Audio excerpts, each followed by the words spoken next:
목사님께서 개척이라는 특별한 소명을 받으셨다고 느끼신 결정적인 순간이나 계기가 있다면, 그리고 그 부르심이 오늘날 목사님의 사역을 어떻게 이끌어가고 있는지 말씀해 주십시오.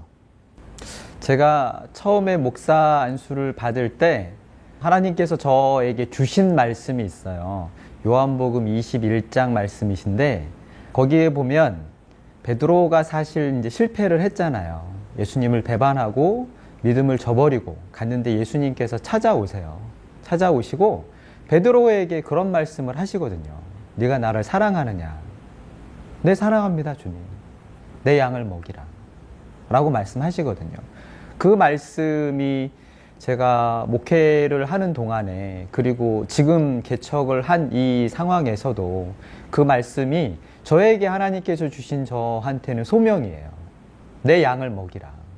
그래서 제가 지금 이제 개척을 한 지 얼마 안 돼서 우리 교회 성도들하고 같이 교회 생활을 하지만, 지금도 저에게 분명한 부르심과 소명은 내 양을 먹이라는 거거든요. 이 교회의 성도들을 빠르게 불려서 부흥시켜라, 이 교회가 멋지고 화려한 교회가 되게 하라가 아니라 내 양을 먹이라는 거거든요. 그래서 양을 먹이는 교회. 그럼 당연히 말씀이 왕성한 교회, 정말 질 좋은 말씀, 양들이 허기지고 배고프고 갈증이 나고 굶주려서 있을 때 그 양들을 살리는 말씀이 있는 교회. 그래서 그런 교회가 저의 목표이고, 지금도 그것을 가장 중요한 우리 교회의 사명이라고 생각을 합니다. 그렇다면 개척 교회를 준비하시면서 예상치 못했던 어려움이 어떤 것이며, 그 어려움을 극복하는 과정에서 얻으신 가장 큰 교훈이나 깨달음은 혹시 무엇이 있을까요? 사실 개척을 하는 게 쉬운 일은 아니에요. 일단은 재정적인 문제도 제일 큰 문제가 되고요. 저도 이제 이 개척을 하면서 인테리어뿐만이 아니라 교회 여러 가지 이제 비품들, 또 예배를 위해서 필요한 것들이 있잖아요. 그러면 교회 예배 공간은 정말로 이제 예배를 드리는 공간이고, 또 어떤 성도들이 있느냐에 따라서 그 성도들의 연령대나 여러 가지 상황들을 고려해서 그 성도들을 위한 예배 공간이 돼야 되거든요. 그래서 준비를 하는데, 이제 예상을 했음에도 불구하고 예상보다 이게 너무 커지는 거예요. 그 공사 견적을 받았을 때 한 1.5배 정도는 예상을 해야 되겠다 했는데, 실제로 해보니까 2.5 이상이 들어가는 거예요. 그러니까 막 여러 가지 너무 변수가 많은 거예요. 예상치보다 너무 이렇게 이게 오버가 되니까, 이게 감당할 수 있나? 막 이제 이런 생각이 들었어요. 근데 이제 또 결국에는 그게 또 진행이 되더라고요. 사실 모든 목사님들이 다 경험하셨을 거예요. 다.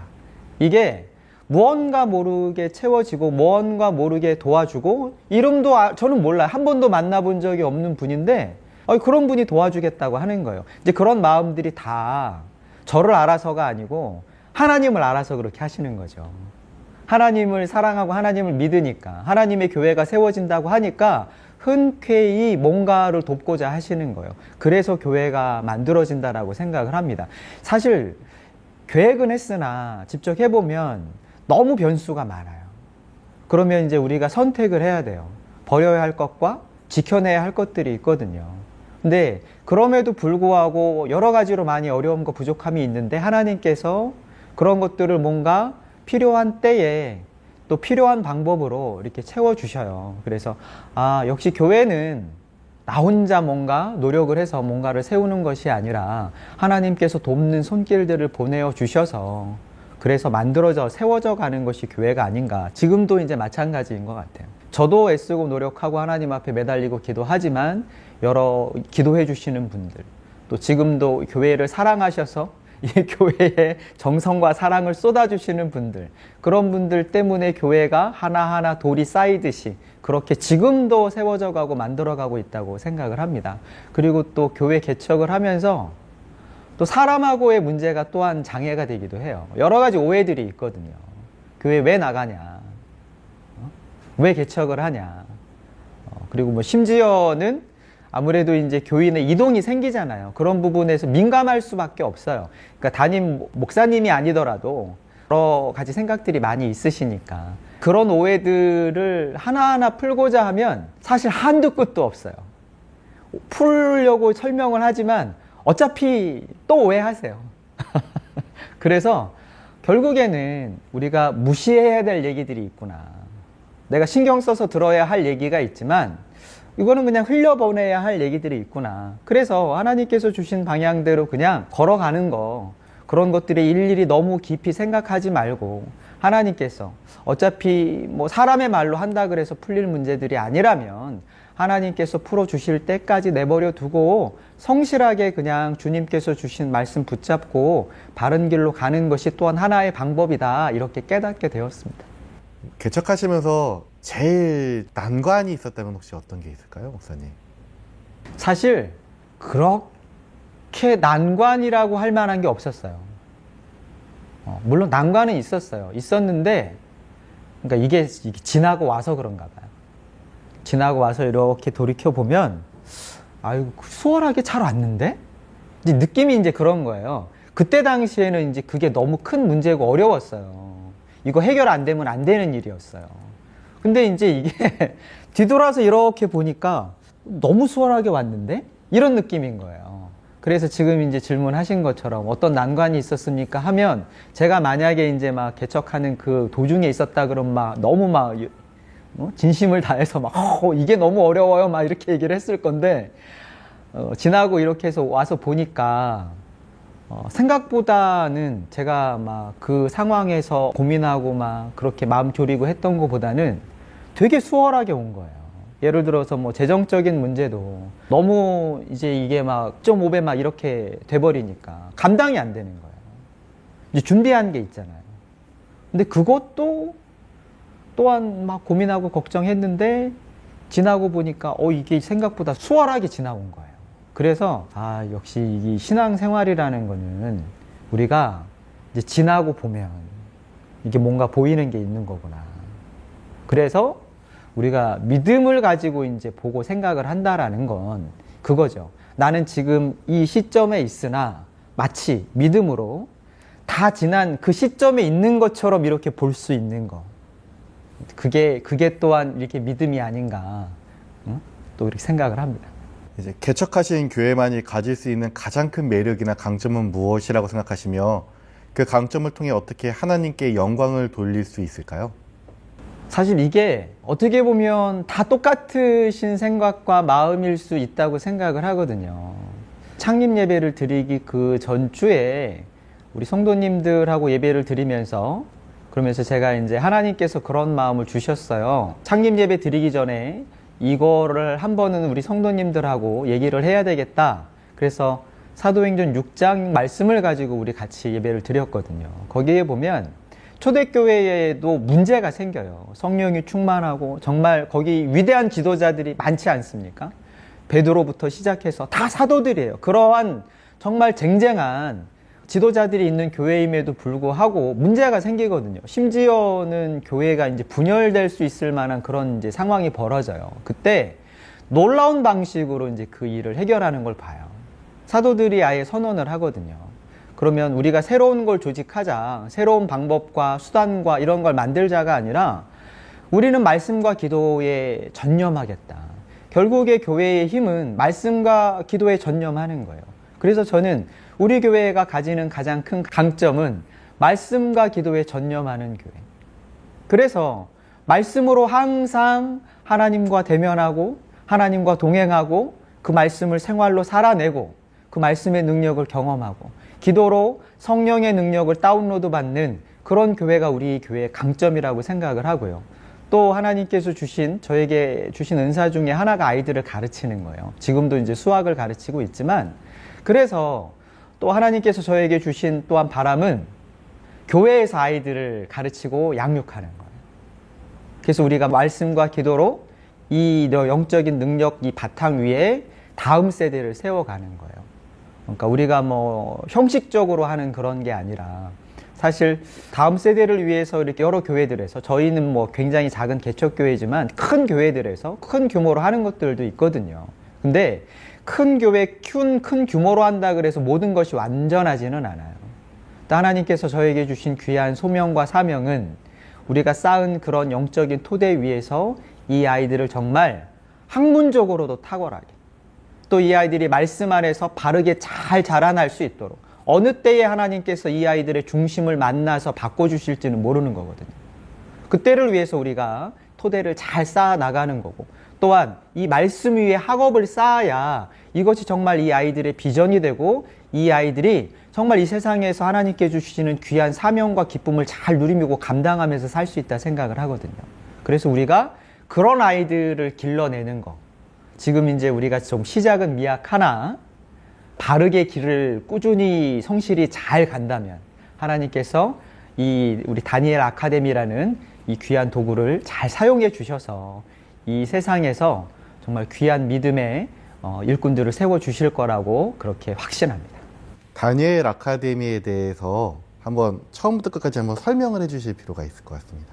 첫 번째는 성도들의 열망과 소망이에요. 우리 특히 이제 교회에 믿음이 있으신 분들은 내 자녀가 믿음 안에서 자라기를 원해요. 그런데 세상의 이제 교육이, 특히 세상에서 가르치는 이 가치관의 바탕이 반성경적인 거예요.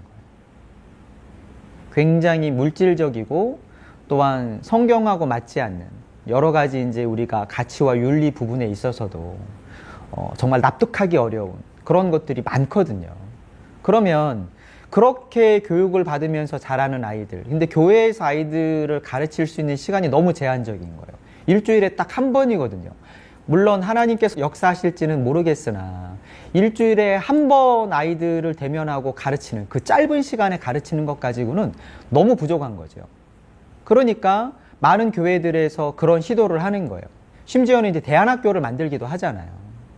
근데 제가 보았을 때 가지는 이제 안타까운 아쉬운 점은 이제 그런 거예요. 이 아이들을 신앙 안에서 잘 또 가르치고 잡아주는 것은 좋으나 아쉬운 점 중에 하나가 학업의 밀도가 떨어지는 거예요. 다시 말씀드리지만 제가 보는 견해일 수 있어요. 더군다나 우리 나사렛 교단에서는 아직 제가 알기에는 그렇게 이 아이들을 교회에서 학업적인 부분에서까지 같이 양육하는 아직 그런 교회와 시스템이 저는 없는 걸로 알고 있거든요.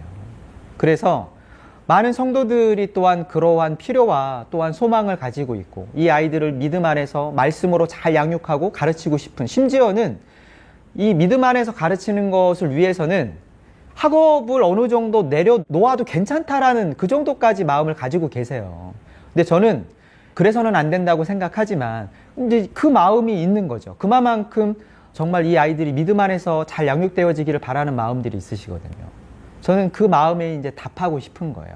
또 뿐만이 아니라 그럼 믿음 안에서만 잘 말씀으로 양육하냐, 그럼 공부를 소홀히 하냐, 그게 아니라 이 아이들이 정말 우리가 뭐 쉽게 얘기해서 진짜 전교 1등도 나오고 그래서 좋은 대학도 가고 좋은 대학을 가는 것이 목표는 아니겠으나 그럼에도 불구하고 이 아이들이 말씀 아래서 자랐을 때 하나님께서 주시는 지혜가 더 있을 거라고 저는 확신하거든요. 그럼 더 좋은 열매를 맺을 수 있을 거라고 생각을 합니다. 그래서 조금 더 학업에서도 밀도 있게 이 아이들이 대학을 준비하는 데 있어서까지, 그래서 잘 이 아이들이 정말 탁월한 인재와 능력으로 우리 다니엘처럼 세상 속에서 살지만 다르잖아요. 그리고 탁월하잖아요. 하나님께서 이 아이를 붙들어서 이방 제국을 이끌어 나가고 변화시키는 그런 사람으로 세워주시잖아요. 이제 그런 하나님의 일꾼들을 만들어내고 싶은 거예요. 그래서 매일 말씀을 하고 또 예배도 드리고 큐티를 하지만 또한 그에 못지않게 공부에 있어서도 굉장히 철저하게 이 아이들을 밀도 있게, 또 저와 아내가 같이 이제 또 아이들을 20년이 넘게 가르쳤어요. 그러니까 이제 그런 부분에서도 너무 잘 알고 있거든요. 그러니까 그렇게 이 아이들을 먹이고 양육하고 훈육하고 싶은 거예요. 이제 다니엘 아카데미를 하시잖아요, 목사님. 그러면 분명히 영상을 보고도 우리 아이도 다니엘 아카데미 보내고 싶은데 하는 생각이 드시는 분들이 계실 수 있을 거라고 생각이 됩니다. 그분들에게 혹시 안내해 주실 수 있는 말씀이 있다면 어떤 게 있을까요? 사실 우리가 다니엘 아카데미에 대한 이제 이 기본적인 틀에 대해서는 이제 말씀을 드렸어요. 근데 교육이라는 건 사실은 좀 디테일하게 보고 생각을 해야 돼요. 그 아이가 어떤 아이인지, 어떤 상황인 건지, 어떤 처지에 있는 건지, 또 지금 연령이 어떤 연령인 건지, 필요한 것이 무엇인지가 다 바뀌고 다르거든요. 그러면 사실 제일 좋은 건 전화로든 아니면은 좀 오실 수 있다면 학생하고 같이 와서 같이 이야기하고 나누고 상담하는 것이 가장 좋습니다. 그리고 이제 우리가 지금은 아직은 이제 초창기예요. 그래서 아직은 시작하는 단계이기 때문에 우리가 준비해야 되는 것들이 더 있기는 합니다. 예를 들어서 뭐 멀리 있기 때문에 통학이 안 되는 아이들 같은 경우에 사실은 그러면 우리가 같이 기숙을 하면서 생활을 하면 좋거든요. 근데 아직 그런 것들에 대한 준비는 아직은 이제 안 돼 있어요. 차차 이제 그런 것들이 생긴다면 또 우리가 그런 것들을 준비하고 같이 해결해 나갈 수 있지 않을까. 그리고 이제 교육에 대한 거는 저는 미룰 수 없는 문제라고 생각을 합니다. 그리고 우리가 당연히 믿음이 바탕이 돼야 돼요. 말씀이 바탕이 되어서 가르쳐야 하지만 그렇다고 우리가 학업을 놓쳐서는 안 된다고 생각을 해요. 그렇게 하면 안 됩니다. 그래서 이 아이들이 공부도 우리 하나님께서 원하시는 건 다니엘이 뭐 대충 공부했는데 하나님께서 부어주셨다 그런 거 아니잖아요. 그 틈바구니에서 얼마나 치열하고 열심히 공부를 했겠어요. 그 위에 하나님께서 지혜를 주신 거거든요. 그래서 저는 아이들이 당연히 그렇게 해야 된다고 생각을 합니다. 그래서 구체적인 거는 전화로든 아니면 직접 오셔서든지 간에 우리가 아이와 같이 상담하고 얘기를 해야 그래야지 됩니다. 안중 지역에 거주하지 않는 이제 많은 목사님들과 성도님들이 이 인터뷰를 보실 텐데 그렇게 신앙 안에서 교육하기 어려운 그런 기관들이 없는 지역에 있는 분들에게 혹시 조언해주고 싶으신 말씀이 있다면 어떤 것이 있겠습니까? 사실 교육은 가르치는 교사가 제일 중요해요.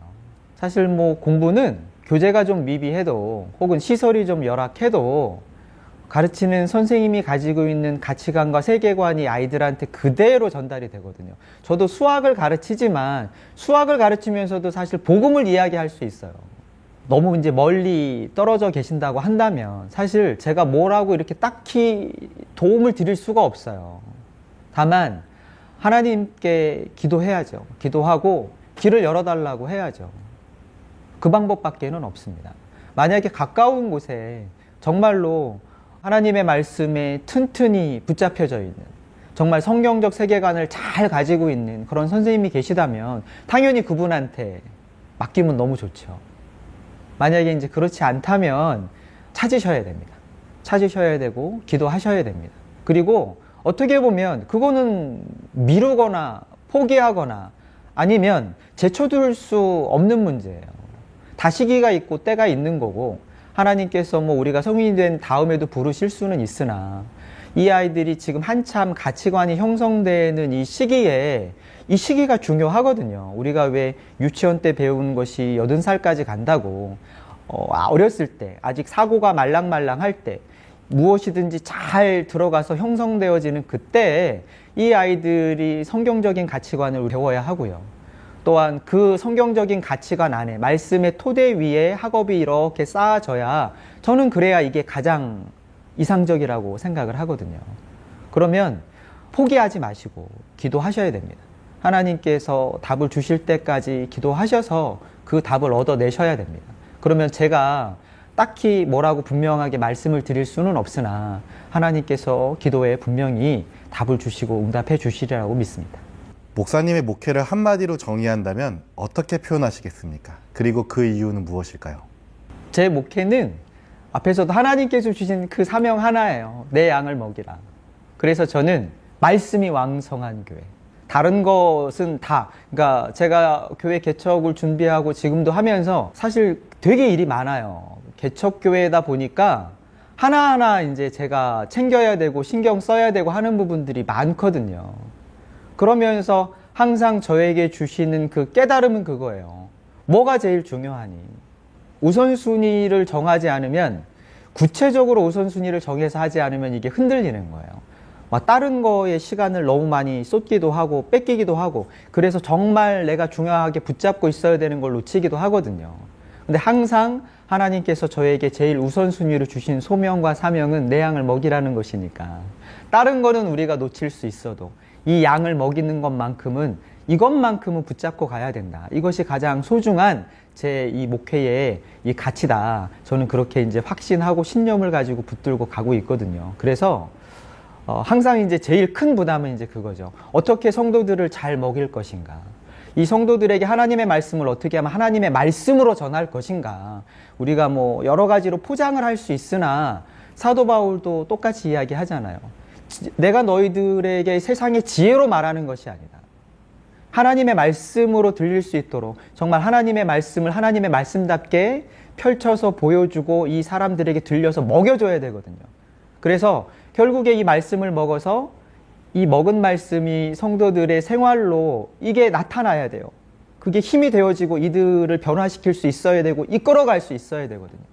이들에게 길이 되고 진리가 되고 능력이 되어줘야 하거든요.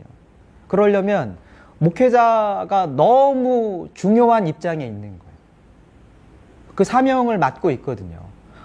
말씀을 먹여야 되는 사명이 있거든요. 잘못 먹이면 탈나는 거예요.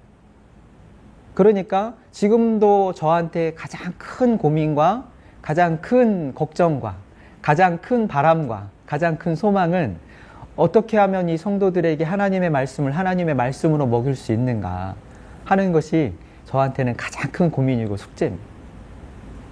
이제 목사님께서 말씀이 흥황하는 교회를 굉장히 핵심적으로 이야기를 하셨는데, 그렇다면 이 교회가 말씀이 흥황하게 하기 위해서 하고 계신 사역이 있다면 어떤 건지 한번 이야기해 주시면 좋을 것 같습니다. 일단은 제일 중요한 거는 사실은 목회자예요. 우리가 성도들한테 이제 그럴 수 있어요. 예를 들어서 뭐 큐티를 시킬 수 있고요. 성경 읽기라든지 성경 쓰기라든지 여러 가지를 우리가 프로그램을 만들어서 진행할 수 있어요. 하지만 저도 이제 설교학을 전공을 하고 공부를 했지만 그럼에도 불구하고 이 성도들이 사실 우리한테 목회자를 세웠다라는 것은 하나님께서 특별히 말씀을 가르치고 전할 사람을 세우신 거거든요. 이 따로 세웠다라는 건 이 성도들이 할 수 없는 거예요. 그럼 이거는 전적으로 어떻게 보면은 목회자의 책임이라고 저는 생각을 합니다. 그러면 목회자가 첫 번째 이 가치의 우선순위를 잃어버리면 안 돼요. 그럼 저는 우리 교회가 말씀이 흥황하는 교회가 되기 위해서 저는 우리 교회의 제일 첫 번째 우선순위는 당연히 말씀이에요. 그래서 이제 이 부담이 큰 거예요. 그래서 성경을 더 묵상을 해야 됩니다. 또 연구를 해야 돼요. 저는 이제 그렇게 생각을 하거든요. 말씀을 설교하는 설교자가 내가 이 말씀에 가슴이 뛰지 않아요. 내가 이 말씀에 전율이 느껴지지 않아요. 이 말씀을 통해서 내가 하나님의 놀라운 은혜와 진리를 깨닫지 못해요. 그러면 전달할 수 없다고 저는 생각을 해요. 그러면 내가 하나님의 말씀에 사로잡혀 있어야 돼요. 물론 우리가 많은 연구를 해야 됩니다.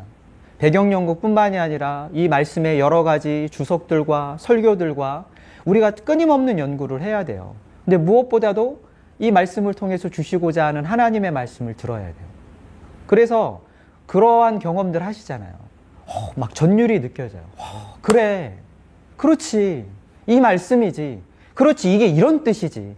아, 하나님께서 이렇게 얘기를 하시는구나. 그래야죠. 그래서 내가 그 말씀에 가슴이 뛰면 그 뛰는 심장으로 뜨거워진 가슴으로 내가 성도들에게 전할 수 있거든요. 그래서 저는 그러한 노력이 필요하다고 생각을 합니다. 때로는 전혀 안 올 때가 있어요. 아니 이게 지식적으로는 무슨 말씀인지 알겠어요. 뭘 얘기해야 될지는 알겠어요. 근데 이게 막 가슴에 그렇게 와닿지 않는 거예요. 그럴 때는 놓지 말고 더 묵상해야 돼요.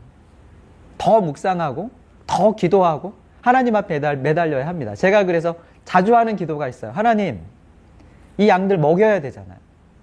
하나님이 양들 먹이라고 저한테 말씀하셨잖아요. 먹일 양식을 주세요. 하나님께서 주셔야 합니다. 하나님께서 주셔야지 먹이지 않습니까? 하나님 먹일 양식을 주세요. 그러면 하나님께서 여러 가지로 응답하십니다. 여러 가지 방법을 통해서 또한 주십니다. 그럼에도 불구하고 항상 이제 느끼죠. 너무 참 부끄럽다. 참 아쉽고 부족하다라는 것들을 많이 느끼죠. 하지만 우리 목회자가 가져야 될 또 기쁘고 또 가장 소중한 딜레마이기도 하고 사명이고 고민이라고 생각을 합니다. 그렇다면 목사님, 만약에 개척교회를 준비하는 그런 목회자가 있다고 한다면 어떻게 조언을 해주실 수 있을까요? 이것도 어떻게 보면 개척할 때 이제 뭐 필요한 사항들, 개척 지침서, 여러 가지 이제 색들에 다 있는 얘기일 수 있어요. 왜 개척을 하려고 하니? 왜 개척을 하려고 하는가? 이제 고민해 봐야죠. 이게 때로는 답이 좀 불분명할 수도 있어요. 하지만 분명히 저는 고민을 해봐야 된다고 생각을 합니다. 그리고 우리가 사실 이게 하나님의 음성을 들었어요 라고 말하는 게 굉장히 쉬운 답일 수는 있으나 우리가 정말 정직하게 조금의 가식도 없이 하나님께서 내게 주시는 답을 구해야 된다라고 저는 생각을 합니다.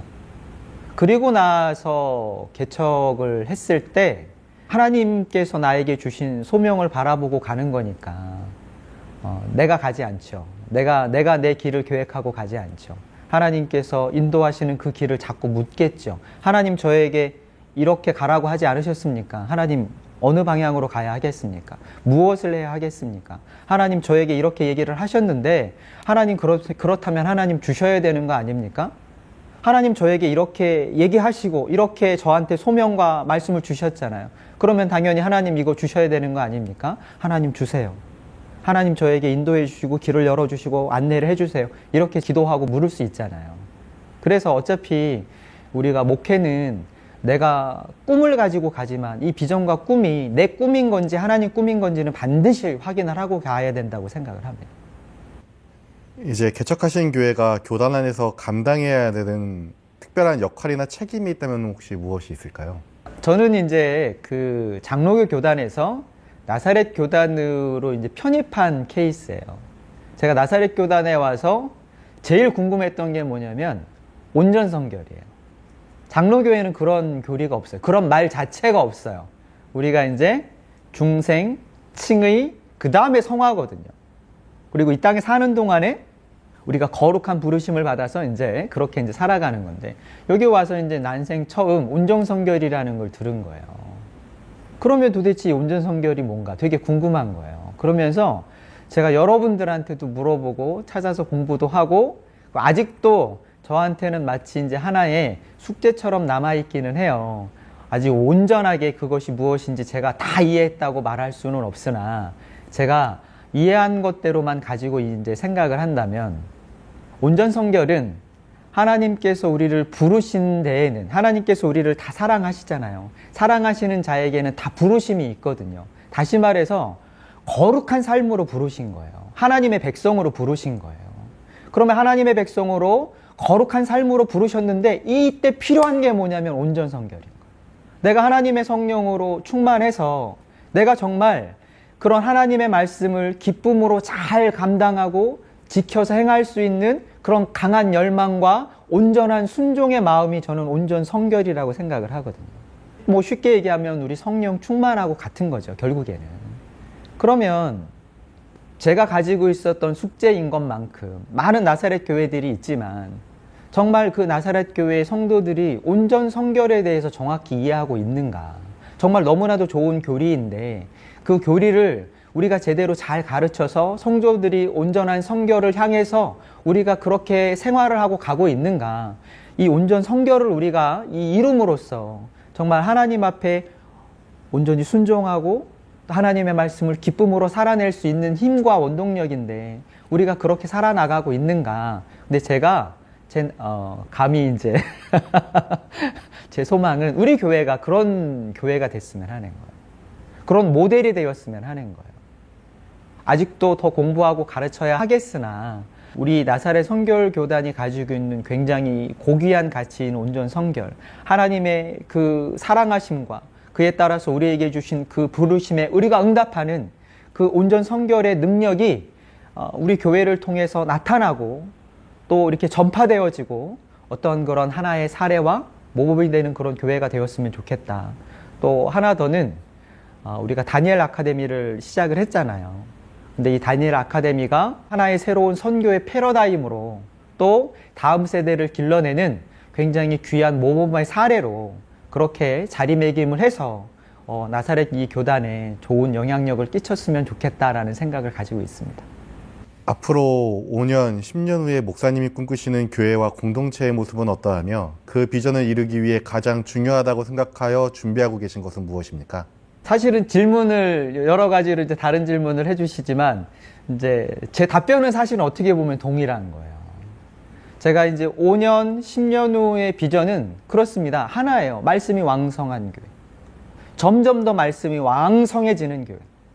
성도들한테 말씀의 영향력이 나타나는 교회. 시간이 물론 필요할 수도 있고 하나님께서 더 빠른 시기에 정말 부흥은 하나님께서 주시는 거거든요. 근데 준비한 자가 받을 수 있잖아요.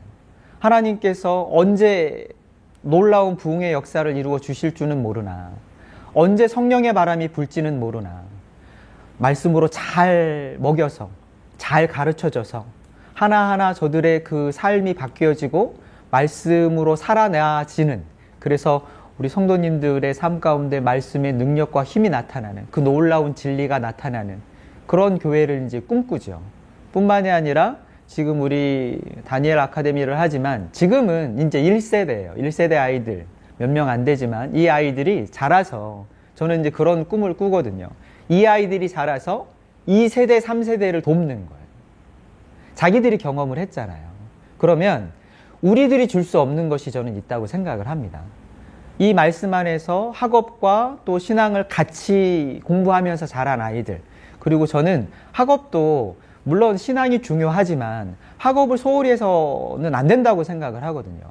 성경 어디에서도 믿음이 소중하니 너희들이 공부는 소홀히 해라 이런 말씀은 없어요.